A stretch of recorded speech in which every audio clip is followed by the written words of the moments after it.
ओम नमः शिवाय। हर हर महादेव। जय महाकाल। कैसे हैं आप सभी लोग? देखिए, आप सभी को पता है कि कल है 24 जुलाई 2025 का दिन और कल के दिन पड़ रही है श्रावण मास की हरियाली अमावस्या, जो कि साल में सिर्फ एक बार ही आती है। पूज्य गुरुजी ने कहा कि यह जो श्रावण मास की अमावस्या होती है ना, यह आपके पितरों के लिए समर्पित होती है। पितरों के कारण अगर आपके परिवार में कोई समस्या चल रही है, पितरों को मोक्ष नहीं मिल रहा है, उन्हें तर्पण नहीं मिल रहा है, जिसकी वजह से ना ही आपके कोई कार्य बन रहे हैं, घर में सुख शांति समृद्धि नहीं रहती है, तो तुलसी जी में 5 बार गंगा जल छोड़ने वाला उपाय करना बिल्कुल भी मत भूलना। पूज्य गुरुजी ने कहा कि आपके पितरों को सीधा तर्पण नहीं, सीधा मोक्ष की प्राप्ति होती है। गुरुदेव की कथा से सुनकर के और समझ करके पूरे उपाय को बहुत आसान भाषा में आप सभी लोगों को बताऊंगा। परंतु उससे पहले आप सबसे बस एक छोटी सी प्रार्थना करूंगा कि जो लोग पहली बार आए हैं ना, चैनल को सब्सक्राइब जरूर कीजिएगा और वीडियो को लाइक करके देव आदिदेव महादेव का कोई सा भी प्यारा नाम कमेंट बॉक्स में लिखना मत भूलिएगा। इस पूरे वीडियो में हम 3 महा उपायों के बारे में बात करेंगे, जो कि आपको इस श्रावण हरियाली अमावस्या के दिन करने ही करने हैं, तो ध्यान से सुनना है और समझने की कोशिश करना है। सबसे पहले बात करते हैं हमारे पहले वाले उपाय।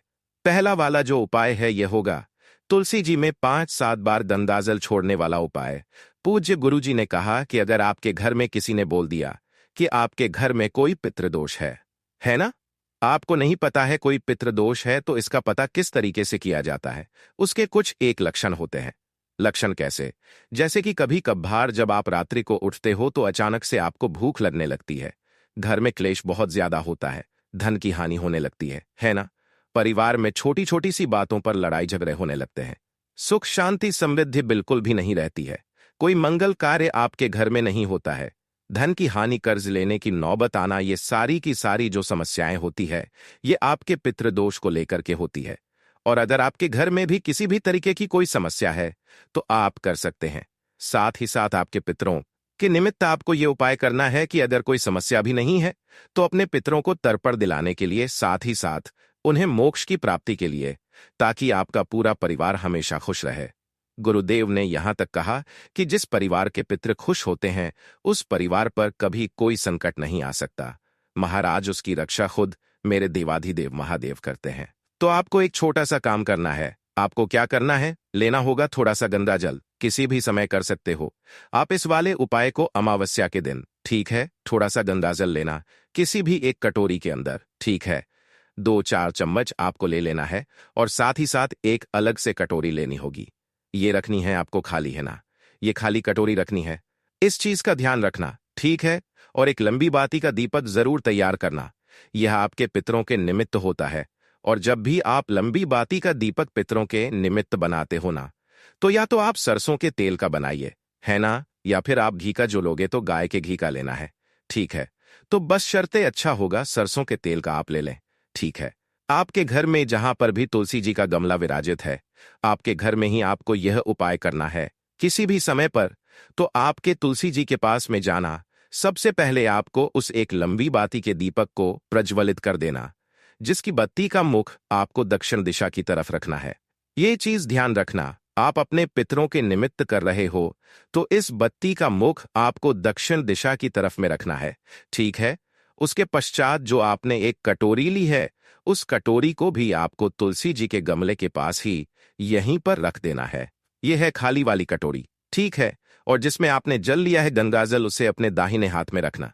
अब क्या करना है कि आपको अपने दाहिने हाथ को खोलना है, कटोरी को दूसरे हाथ में ले लीजिएगा और उस कटोरी में से थोड़ा सा गंगाजल आपको अपने इस वाले हाथ में लेना है, ठीक है? थोड़ा सा। और काशी विश्वनाथ महादेव का स्मरण करके, किसका? काशी विश्वनाथ महादेव का स्मरण करके आपको इस गंगाजल को इस कटोरी में छोड़ना है।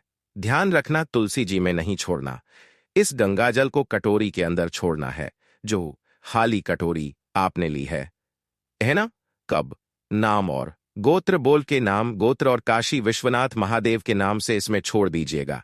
फिर वापस थोड़ा सा जल लेना, नाम और गोत्र बोल के काशी विश्वनाथ महादेव के नाम से, फिर वापस इसी कटोरी के अंदर जल छोड़ना, फिर से वापस जल लेना होगा, नाम और गोत्र बोल के काशी विश्वनाथ महादेव के नाम से, फिर जल छोड़ना। कितनी बार छोड़ना है? गुरुदेव ने कहा 5 या फिर 7 बार आपको इसके अंदर गंगाजल छोड़ना है। छोड़ने के पश्चात तुलसी जी का पूजन करके परिक्रमा जो भी आपको करनी है वह परिक्रमा करना। ध्यान रखना, गंगाजल को आपको तुलसी जी के अंदर समर्पित नहीं करना, जड़ों में समर्पित नहीं करना। अपनी पूजन पाठ करने के पश्चात वापस चले आ जाना। अब जब शाम का समय आ जाएगा, ना रात्रि का या शाम का समय, ठीक है, तब आपको इस कटोरी को यहां से उठाना है और आपके आसपास जो भी पेड़ हो जो पितरों के तुल्य माने जाते हैं, है ना? एक होता है पीपल का, एक होता है वृक्ष, एक होता है बेलपत्र का पेड़। अगर आपके घर में किसी गमले में भी बेलपत्र का पेड़ लगा हुआ है तो उस गंगाजल को आपको उस पेड़ में समर्पित कर देना है। अमावस्या के दिन किया गया यह उपाय आपके पितरों को सीधा तर्पण नहीं, मोक्ष की प्राप्ति करवाता है। पूज्य गुरु जी का बहुत अद्भुत और अचूक उपाय है, जरूर कीजिएगा। बात करते हैं दूसरे वाले उपाय की। दूसरा वाला जो उपाय है यह है आपके पूरे परिवार के लिए, है ना? पूरा परिवार के लिए मतलब क्या है कि अगर परिवार में आपके धन नहीं आ रहा है ना, एक के बाद एक समस्या बनी हुई है, बीमारियों ने घर बनाया हुआ है ना, कर्ज लेने की नौबत आ चुकी है, या फिर कोई ना कोई कष्ट आपके परिवार में हमेशा रहता है, कोई बीमार हमेशा रहता है ना? परिवार में किसी की उन्नति नहीं हो रही है, तरक्की नहीं हो रही है, धन की आवक सी रुक गई है आपके परिवार में। एक छोटा सा काम कीजिएगा, परिवार की सारी समस्याएं खत्म होगी, मंगल कार्य भी होने शुरू होंगे। यह सबसे अचूक उपाय है जो मैं हमेशा हर अमावस्या के दिन करता हूं। एक लोटा शुद्ध जल लेना है तांबे के कलश में और इसके अंदर आपको 2 से 4 बूंदे गंगाजल की जरूर मिला लेनी है ना? इसी के साथ में आपको लेना होगा एक बेलपत्र, ठीक है? एक बेलपत्र लेना जिसके नीचे की डंडी आपको तोड़नी नहीं है। यह नीचे की जो डंडी होती है यह दरमाने का स्थान होता है, ठीक है?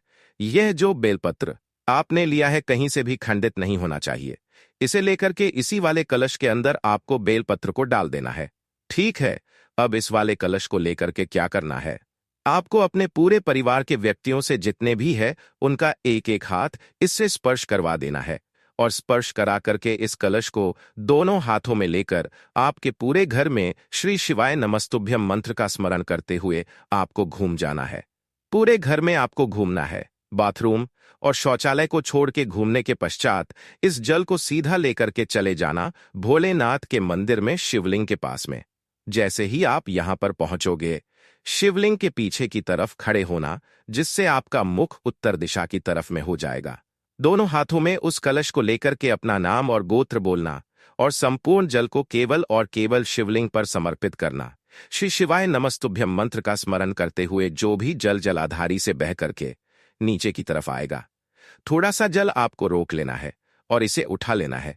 अगर बेलपत्र अपने आप समर्पित हो जाता है तो बहुत अच्छी बात है, नहीं होता तो कलश में से निकाल करके आप बेलपत्र को यहां समर्पित कर देना। बाबा से विनती और कामना करके इस जल को लेकर के जब आप अपने घर पर आओगे तो इसका थोड़ा सा जल आपको अपने घर की चौखट पर छोड़ना है। घर की चौखट है ना, मैं यहां लिख देता हूं, घर की चौखट पर छोड़ना है।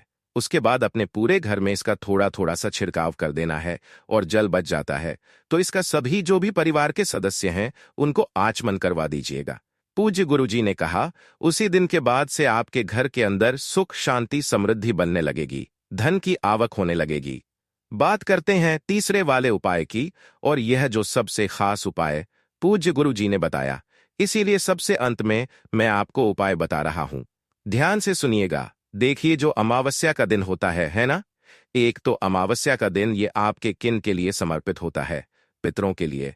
और जो 16 श्राद्ध के दिन होते हैं वो भी आपके पितरों के लिए ही समर्पित होते हैं, है ना?